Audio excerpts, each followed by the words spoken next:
जंगलમાં રહજે આમ आदिवासी जंगल रखवाला रे।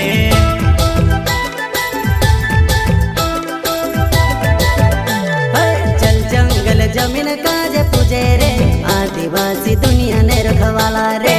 बाप देव खतरी काजे पूजे रे आदिवासी सबसे निराला रे।